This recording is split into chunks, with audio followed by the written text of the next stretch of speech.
क्या? Yes sir. चलो तो प्यारे बच्चों, आज जो हमारा टॉपिक है वो पाठ्य पुस्तक वसंत भाग 2 से है। इस टॉपिक पर मैं आने से पहले आपसे कुछ प्रश्न करना चाहूँगा, तो आप अपने हिसाब से उन प्रश्नों के उत्तर दो, ठीक है जी। तो आप ये मुझे बताइए कि आपने सभी ने सुना है, सभी मानते हैं, आप, मैं या कोई और भी, कि ये तो हमारा पूरा संसार है और पर्यावरण है, इसमें जो सर्वश्रेष्ठ कृति है वो मानव है। क्यों? कि मानव सोच सकता है, मानव देख सकता है, मानव अपने दिमाग का प्रयोग करते हुए, ठीक है, कोई भी कार्य कर सकता है और आजकल बहुत बड़े बड़े कार्य हो रहे हैं। उसके अलावा आप किसको सर्वश्रेष्ठ मान रहे हो? हाँ जी बताइए। मानव के अलावा आप इस पर्यावरण में और किसको श्रेष्ठ मान रहे हो? बताइए शाबाश। और कोई?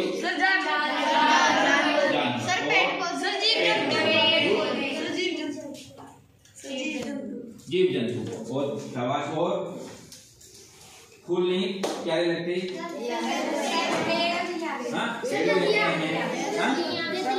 तितलियां। शाबाश।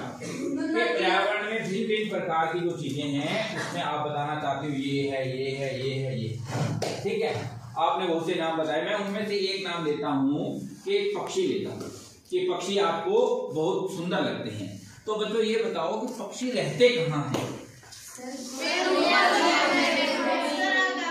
आकाश, पर्यावरण,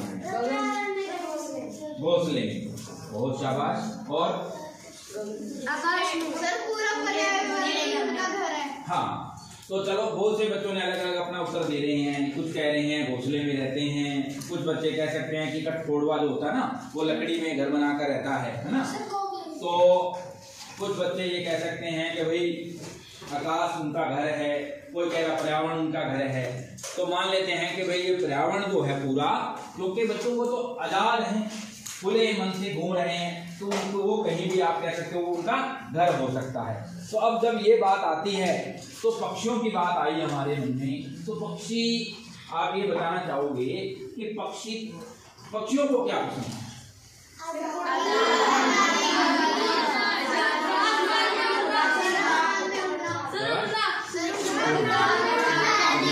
हाँ, जब बोलते हो तो मास्क एक बार नीचे कर ले, ठीक है, बहुत अच्छा। कि बच्चा कह रहा है कि आजादी भी कह रहे हैं, इधर बच्चे कह रहे हैं उड़ना पसंद। आजादी भी सबको पसंद है, उसके साथ हम ये भी कह सकते हैं उड़ना भी पसंद है, क्योंकि बच्चों पक्षियों का कार्य जो है वो उड़ना है, गति करना है। तो अब जब उड़ने की बात आ गई तो ये बता सकता है कि भाई उड़ते कहाँ हैं?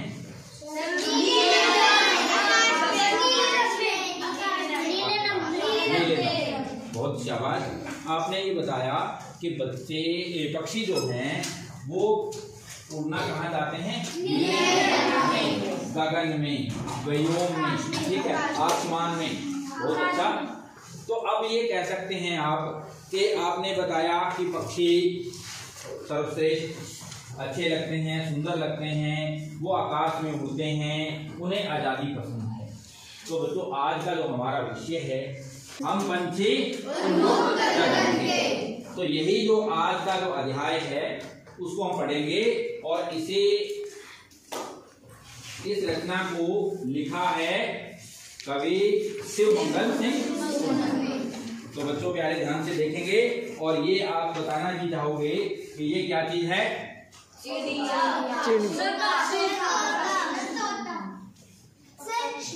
हाँ, आप इसको ये कह सकते हैं कि पहले तो बच्चे तोता बता रहे हैं, चिड़िया बता रहे हैं, परंतु पहले सबसे पहला क्या है? ये पक्षी। तो आज जो हम पक्षियों के ऊपर बताना चाहेंगे आपको, तो इस कविता को मैं लिख देता हूँ पहले नाम और फिर ध्यान से इसको हम पढ़ेंगे। अध्याय 1, हम पंछी।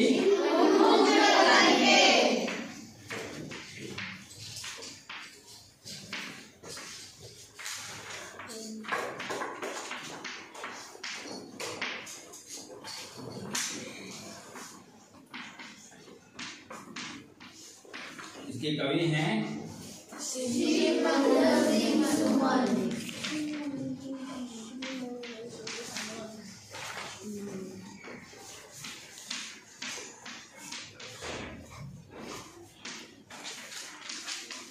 ठीक है। अब बच्चों थोड़ा सा मैं इस कविता से आने से पहले कवि शिवमंगल सिंह सुमन पे आपको बताना चाहूँगा कि कवि शिवमंगल सिंह सुमन ने अपनी कविताओं में जो कहते हैं ना कि कवि का अपना जो दर्द होता है कविता में व्यक्त करता है, उनके साथ साथ कवि ने निर्भीक होता है तो बिना डर से ऐसे समाज के ऐसे मुद्दों पर कविता लिखी है जो समाज के अंदर सबसे बड़ी बुराइयां थी, समाज के अंदर जो कमियां थी, समाज को सर्वश्रेष्ठ बनाने के लिए कवि ने अनेक विषयों पर अपनी कविताएं लिखी और कविताओं के साथ साथ उन्होंने गद्य भी लिखा है, निबंध भी लिखे हैं, नाटक भी लिखा है और जिस प्रकार के उपन्यास भी लिखे। ठीक है, तो कविता की अगर बात करते हैं तो इनकी रचनाएं हैं हिल्लोल, उसके बाद में जीवन के गान, उसके बाद युग का मोल, प्रलय सर्जन, उसके बाद में कविताओं की बात करते हैं तो सांसों का हिसाब, उसके बाद में है हम पंछी उन्मुख गगन के, उसके बाद में मैं बड़ा ही जा रहा हूँ। और इनका जो जन्म हुआ था वो बच्चों आपने ध्यान होगा कि 15 अगस्त 1905 को, ठीक है, इनका जन्म हुआ था 15 अगस्त 1905 को और कहते हैं 5 अगस्त 1905 को, तो ध्यान रखेंगे 5 भी नहीं 15, ये थोड़ा सा काट देंगे, यहाँ मैं दोबारा बोलता हूँ।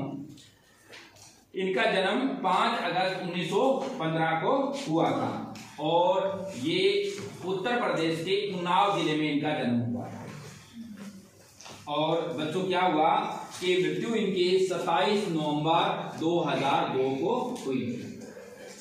इतना जो इनका लंबा जीवन काल था और इसमें इन्होंने हिंदी साहित्य के लिए ढेर सारी रचनाएं लिखी और आज ये हिंदी साहित्य में एक अमर कवि के रूप में जाने जाते हैं। कहने का मतलब है कि जब तक हम इस प्रकार की कविताएं पढ़ेंगे तब तक हम इनको भूल नहीं सकते। अब बच्चों बात आती है कविता की, तो कविता में अभी आपने बच्चों से अभी प्रश्न पूछे थे तो उसके माध्यम से बच्चों ने बहुत सारी बात बताई कि पक्षी आजादी चाहते और कविता का नाम ही है हम पंछी उन्मुक्त गगन। अब यहाँ हम कह सकते हैं कि जो पक्षी है वो आकाश, खुले आकाश में बिना किसी रोक टोक से रहना चाहते हैं। अब तो मैं आपको थोड़ा सा प्रश्न पूछ लूं, तो क्या आपको मालूम है कि अगर आजादी आपको पक्षियों को क्यों अच्छी लगती है? खड़े हो बेटे, हम बंद नहीं रहना चाहते। चलो आप बताइए बंद क्यों नहीं रहना चाहते? बंद में सर हमें गुलामी करनी पड़ती है। बंद में हमें गुलामी करनी पड़ती है, दास बना दिया जाता है। शाबाश। और कोई बताना चाहेगा दास से क्या मतलब है? जो गुलाम बना दे, गुलाम से क्या, तो गुलाम से क्या मतलब है? हाँ बोलिए सर। जो भी काम हो देते हैं वो हम करना पड़ता है, जो हमें काम देते हैं। हाँ, किसकी सेवा करनी पड़ती है, जो हमें वो काम दे देंगे वो काम हमें करना पड़ेगा। कहने का मतलब है कि हम अपने बारे में कुछ नहीं सोच सकते, हम अपने अनुसार कोई भी कार्य नहीं कर सकते। ठीक है ना? कहने का मतलब है कि जिसके हम दास बने हैं, जिसके हम गुलाम हैं, वो अपने मन के अनुसार, अपने फायदे के लिए, अपने स्वार्थ के लिए हमारे से कुछ भी कार्य करवा सकता है। तो वही बात यहाँ कवि पक्षी के माध्यम से बोलना चाहता है। जो ये सुंदर सुंदर जो पक्षी दिख रहे हैं आपको, ये पक्षी कहना चाहते हैं कि हम ऐसे पेड़ों पर क्या करना चाहते हैं? रहना चाहते हैं। ठीक है, अब ध्यान से सुनेंगे। तो अब पहले मैं आपसे ही कविता पढ़ाऊंगा। ठीक है, चलिए आप पढ़िए कविता को। एक पद पढ़ेंगे और फिर रुक जाएंगे जी। हम पंछी उन्मुक्त गगन के, हम पंछी उन्मुक्त गगन के, पिंजर बंद न गा पाएंगे, कनक तीलियों से टकरा कर पुलकित पंख टूट जाएंगे। हम पंछी।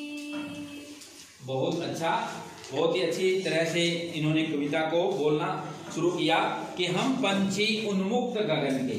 तो बच्चों मैंने उन्मुक्त का मतलब बताया था आपको। ये बच्चे जो कठिन शब्द हैं उनको अपनी कॉपी में अभ्यास पुस्तिका में लिखेंगे। उन्मुक्त, खुला,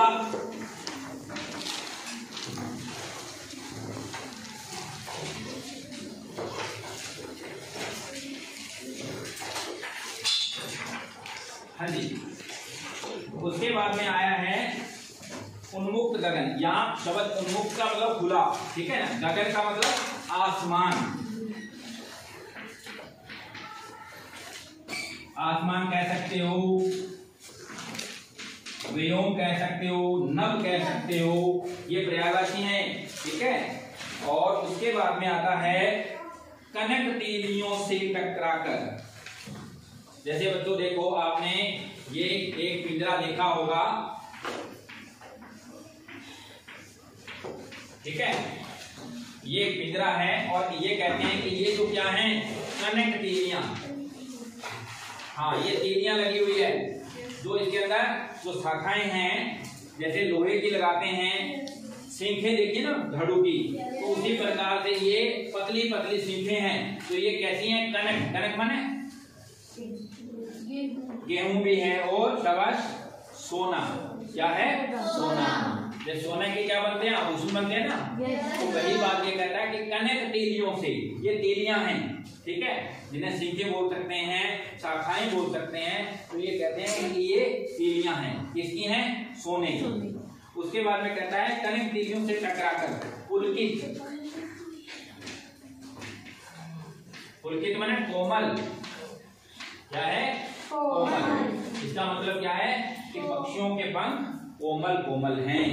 क्या मतलब हुआ कि कवि कहता है कि हम पंछी उन्मुक्त गगन के, हम खुले आसमान के पक्षी हैं, और हम पिंजर बंद न गा पाएंगे, क्योंकि पक्षियों का काम गाना भी है, चहचहाना है। और पूरे जंगल को, पूरे वन को जब पक्षी चहचहाते हैं तो क्या बन जाता है, सुंदर बन जाता है। माहौल तो बनता ही है, ये खुशी का माहौल, और सारे पक्षी उसमें गाते हैं, ठीक है। और अब कहता है कि कनक तीलियों से टकराकर, कि अगर हमें पिंजरे में बंद कर दोगे, पिंजरे बंद करो, पिंजरे में बंद, अगर पिंजरे में बंद कर दोगे तो फिर हम गा नहीं पाएंगे, और हमारे जो पंख हैं कोमल कोमल, वो बार बार इससे टकरा टकरा कर टूट जाते, ठीक है। अब बच्चों चलिए आप पढ़िए।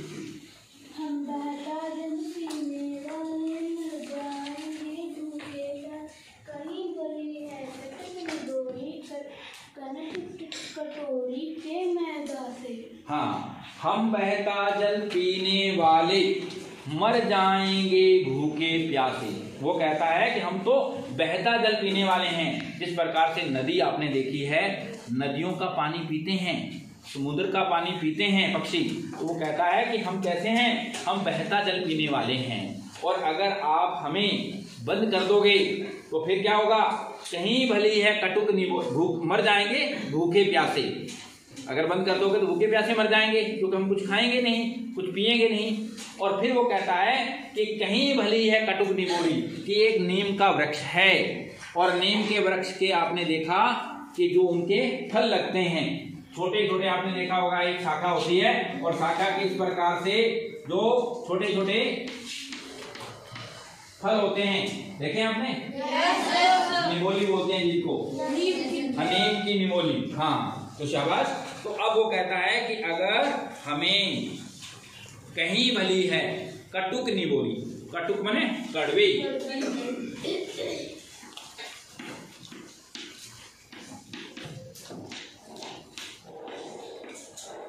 नीम का जो कड़वा फल है वो हमारे लिए बढ़िया है, अच्छा है। किससे, कनक कटोरी की मैदा से। जो कनक माने सोने की कटोरी में जो बिल्कुल मैदा डाल दिया गया महीन जो अनाज होता है उसको कहते हैं मैदा। कि आपने हमें सोने की कटोरी में मैदा दिया है, वो हमारे लिए अच्छा नहीं है। हमारे लिए कौन अच्छा है? नीम का कड़वा फल। ठीक है, शाबाश। चलिए आप पढ़िए।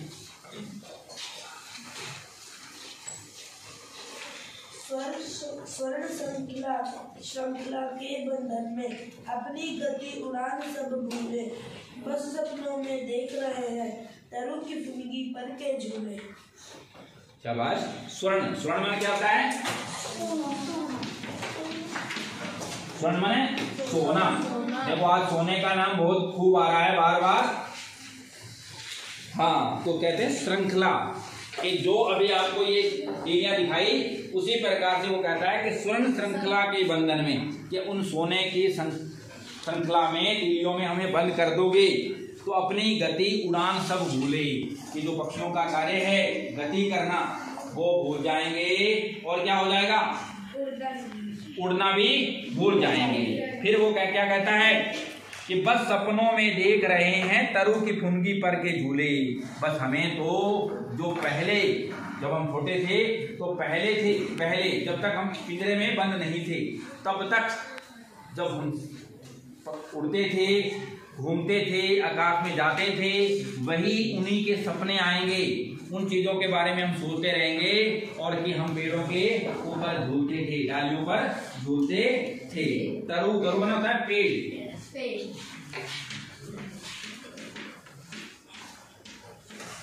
लिखते रहेंगे ये शब्द कि झूले जो होते हैं ना डालियों पर, तो उन झूलों पर ही हमें झूलते रहेंगे। चलो सानिया पढ़ें। पढ़ लिया? शाबाश। चलो आप पढ़िए गुरबचन।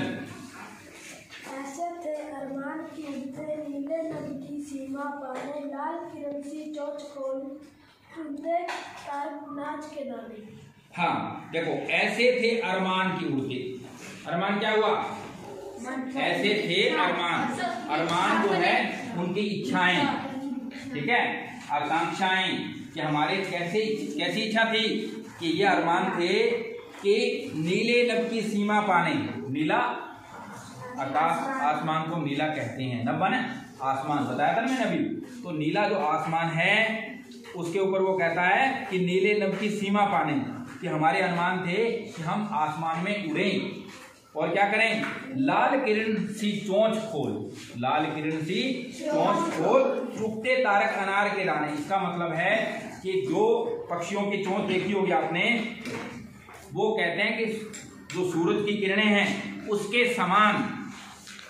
समान उनको हम खोल करके क्या करें? जो तारे हैं आसमान की में, वो अनार के दानों के समान उनको हम चुग लें, क्योंकि पक्षियों को अनार के दाने भी बहुत अच्छे लगते हैं, बहुत अच्छा लगता है। चलिए पीछे आप बोलो, पढ़िए। होती सी बाहिर सिटी से इन पंखों की होड़ा होड़ी, या तो सिटी मिलत बन जाता या तड्डी सांसों की दूरी। हाँ, होती सीमाहीन क्षितिज से, इसका मतलब है क्षितिज कहते हैं बच्चों जहाँ आकाश और पृथ्वी मिलते हुए दिखाई देते हैं। क्षितिज जहाँ आकाश और पृथ्वी मिलते हुए दिखाई देते हैं। आकाश पृथ्वी मिलते हुए नजर आते हैं, ऐसे कह सकते हैं। दिखाई देना, नजर आना एक बात, नजर आते हैं। जैसे बच्चों आपने देखा होगा कि हम यहाँ से मेरी नजर जा रही है, आपकी नजर जा रही है, तो हमें ऐसा लग रहा है जैसे वहां जाकर आसमान बिल्कुल धरती के चिपक गया है।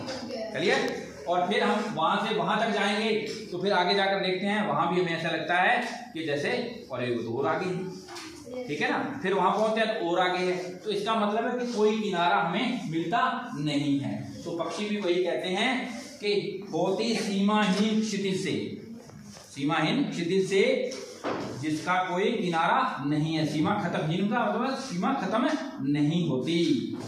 फिर कहते हैं इन पंखों की होड़ा होड़ी। पक्षी आपस में क्या करते हैं? जैसे हम लोग दौड़ के लिए भागते हैं ना, कि दौड़ लगाएंगे, आगे कौन जाएगा, आगे कौन जाएगा। उसी प्रकार से पक्षी भी, हमें पता नहीं चलता कि क्या हो रहा है, पक्षी भी इस प्रकार से क्या करते हैं, एक रेस लगाते हैं, कह सकते हो दौड़ लगाते हैं, प्रतिद्वंदिता की भावना से दौड़ते हैं कि मैं आगे जाऊंगा, कौन आगे जाएगा। तो इस प्रकार से उनका मकसद क्या होता है, उनका मकसद ये होता है कि हम इस जगह पर सबसे पहले पहुंचेंगे क्षितिज पर, ठीक है, इसलिए वो दौड़ते हैं। फिर वो कहता है कि या तो क्षितिज मिलन बन जाता है या तंती सांसों की डोरी। कहने का मतलब है कि या तो हमारा जो क्षितिज मिलन बन जाता है, ऐसा वहां हम मिल जाते हैं, पहुंच जाते हैं, उस मिलन, उससे हमारी मुलाकात हो जाती है क्षितिज से, नहीं तो सिर्फ सांस फूल कर रह जाती है। अब तो आपको ये पता है क्षितिज तो होता नहीं, क्षितिज तो है नहीं ना, तो वो पक्षी वहां तक जाएंगे और आगे हो जाएगा उतना ही, इसलिए वो उनकी सांसों की डोरी ही तनती, अर्थात सांसें फूल जाना, कहते हैं ना सांसें फूल गई, तो उस प्रकार से, ठीक है, बोलिए। नींद न दो चाहे टहलने का, आशा छीन कर डालो, लेकिन पंख दिए रहने आकुल उड़ान में विघ्न न डालो। बहुत अच्छा, नीड न दो चाहे टहनी का, नीड होता है सहारा, ठीक है, नीड न दो चाहे टहनी का, आश्रय छीन बीन कर डालो, कि जो हमने अपना घर बना रखा है, ठीक है, जो हमने अपना आश्रय बना रखा है, जहां हम रहते हैं, उसको भी छीन बीन कर डालो, अर्थात तोड़ दो, खत्म कर दो उसको। फिर क्या मांगते हैं पक्षी, लेकिन पंख दिए हैं तो, कि अर्थात ईश्वर ने हमें पंख दिए ना उड़ने के लिए, ठीक है, ईश्वर ने जो हमें पंख दिए हैं उनमें आकुल उड़ान में विघ्न न डालो, अर्थात हमारी उड़ान में किसी प्रकार की बाधा मत उत्पन्न करो, कि हमारा जो गति करने का कार्य है उसको करने दो। बहुत अच्छा बच्चों, एक इससे पहले मैं एक प्रश्न पूछना चाहूंगा आपसे कि बच्चे ये बताइए मुझे कि क्या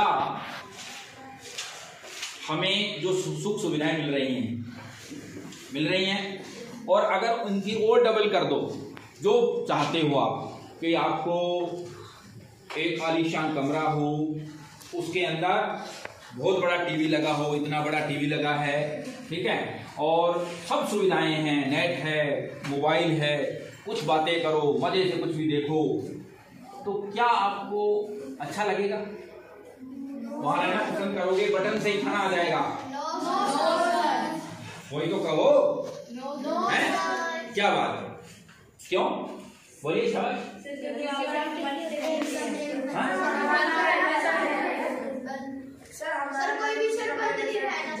कोई भी बंद नहीं रहना चाहता, मतलब कि हमें आजादी पसंद है, हमें आजादी पसंद है, और आजादी पसंद इसलिए है बच्चों कि हम अपने अनुसार, अपने मन के मुताबिक कार्य कर सकते हैं, अपने अनुसार चल सकते हैं, अपने अनुसार खा सकते हैं। तो कहते हैं कि जितनी भी सुख सुविधाएं मिले हम वहां रहना पसंद नहीं करते। अब बच्चे, चलो आप में कविता पढ़कर ये बोल रहे हो, परंतु एक बार के लिए हम थोड़ी देर के लिए कह सकते हैं कि हाँ जी मैं रह लूंगा, सोच भी सकते हैं, 2, 4, 5 दिन के लिए हम तैयार भी हो सकते हैं।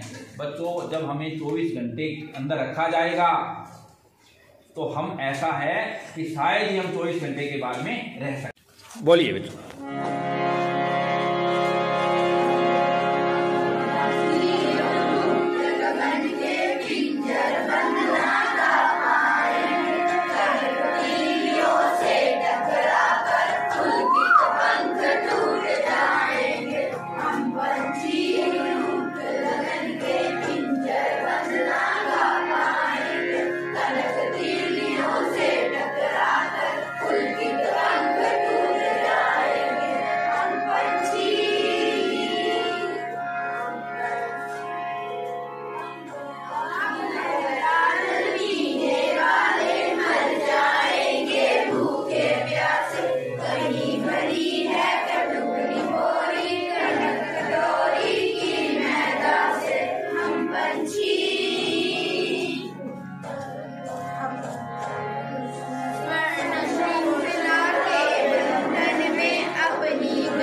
टकरा कर पुलकित पंख टूट जाएंगे। हम पंछी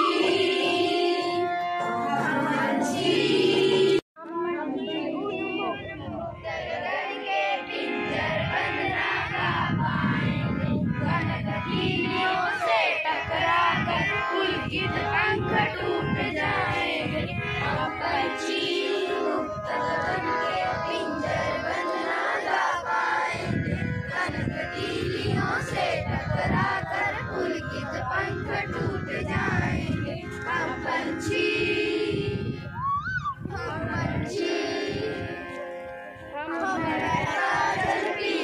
वाले मर जाएंगे भूखे प्यासे।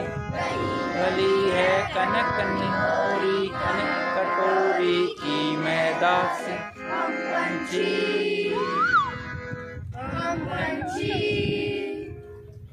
स्वर्ग श्रृंखला के बंधन में अपनी गति उड़ान सब भूले। बस सपनों में देख रहे हैं तरु की मुंडी पर के झूले। हम पंछी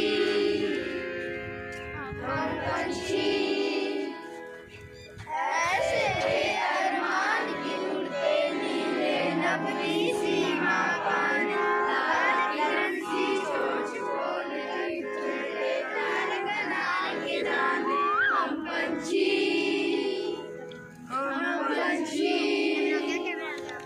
होगी सीमाएं की होड़ा होड़ी यादों की सांसों की डोरी। हम पंछी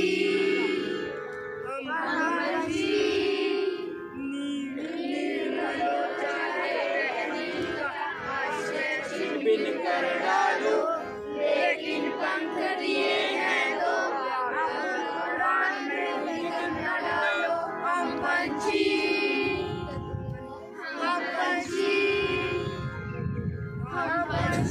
उन्मुक्त गगन के पिंजर बंद ना गा पाएंगे। कनकतीलियों से टकरा कर पुलकित पंख टूट जाएंगे। हम पंछी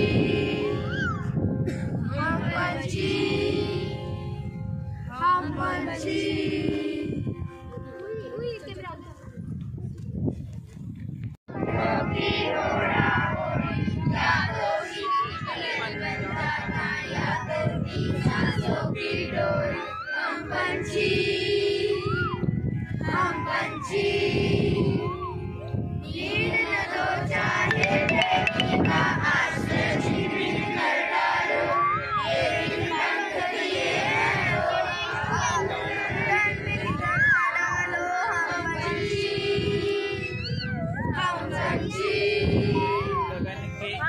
पंछी उन्मुक्त गगन के पिंजर बंद ना गा पाएंगे। कनकतीलियों से टकरा कर पुलकित पंख टूट जाएंगे। हम पंछी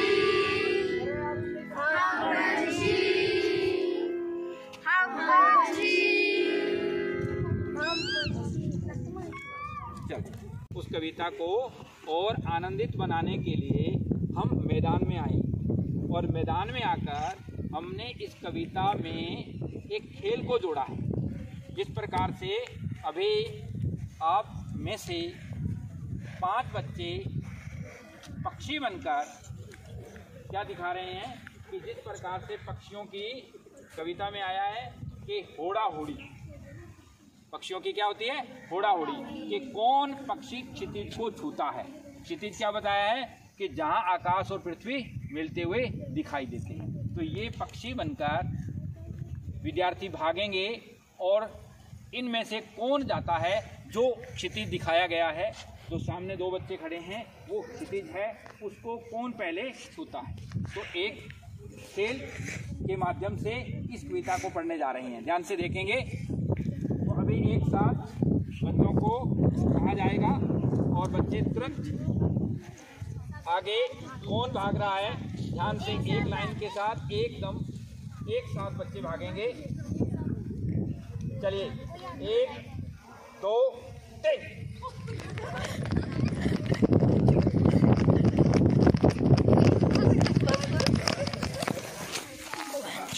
बच्चे हैं।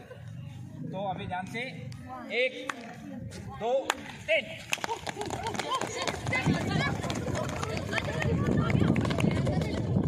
तो आज आपने देखा हमने पहले क्लासरूम में इस कविता को पढ़ा, समझा, फिर हम बाहर गए मैदान में और बाहर जाकर हमने मैदान में इसके ऊपर एक क्रियाकलाप किया। ठीक है, पहले हमने घेरा बनाकर कविता को पढ़ा और उसके बाद में एक दौड़ के माध्यम से हमने इस कविता को भी समझा। अब बात आती है कि अब आपके लिए गृह कार्य के रूप में थोड़ा सा एक काम दिया जा रहा है। ठीक है, उन प्रश्नों को आपको लिख कर लाना है। ठीक है, सभी बच्चे अपनी अभ्यास पुस्तिका में लिखेंगे। पहला प्रश्न ये है कि सभी पक्षी सुख सुविधाएं पाकर पिंजरे में बंद क्यों नहीं रहना चाहते। सभी पक्षी सुख सुविधाएं पाकर पिंजरे में बंद क्यों नहीं रहना चाहते। नंबर 2, पक्षी उन्मुक्त रहकर कौन कौन सी इच्छाएं पूरी करना चाहते हैं। तीसरा ये, यदि हमें सारी सुख सुविधाएं दी जाएं तो क्या हम किसी बंद कमरे में रहना पसंद करेंगे या नहीं। कारण सहित स्पष्ट करें, मतलब कारण भी बताना है। अब बात ये आती है कि प्यारे बच्चों, आपने इस कविता को समझा, पढ़ा और इसका एक संदेश है, वो ये कि हम पक्षियों को कभी भी कैद नहीं करेंगे, पक्षियों को पिंजरे में बंद नहीं करेंगे। कि अगर हम पिंजरे में बंद करेंगे पक्षियों को तो उनकी आज़ादी छिन जाएगी। ठीक है, कभी पक्षियों को मारेंगे नहीं। तो इसके ऊपर आप सभी ने इस कविता को अपने जीवन में उतारना है। तो इन्हीं शब्दों के साथ यही कविता समाप्त होती है। धन्यवाद।